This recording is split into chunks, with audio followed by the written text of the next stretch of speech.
Did you know the US government is now sitting on a jaw-dropping 326,000 Bitcoin? That's over $36 billion worth. Yeah, you heard that right, 36 billion. While most of us are trying to scrape together a little BTC, Uncle Sam's quietly become one of the biggest whales out there. This stash mostly comes from seizures in big-time criminal cases like Silk Road and some cybercrime operations.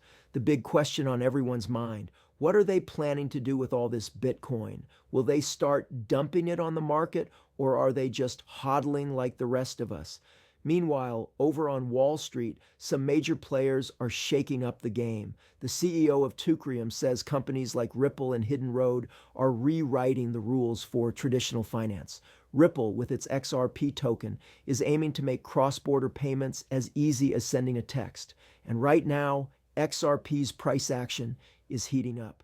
According to market analysts, XRP just entered what's called Elliott Wave 5. That's basically the last leg of a major price rally. If you're new to Elliott waves, think of it like the final sprint at the end of a race. But listen, this is not financial advice. Always do your own research before diving in.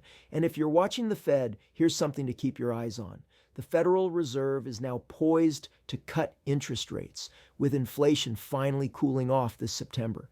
What does that mean for crypto?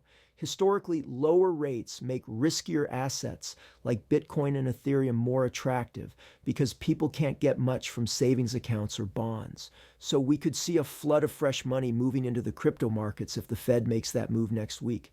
So with the US government stacking Bitcoin, XRP making waves on Wall Street, and the FED ready to shake things up, this week is looking massive for crypto fans. Drop your thoughts in the comments, and if you enjoyed the video, give it a thumbs up.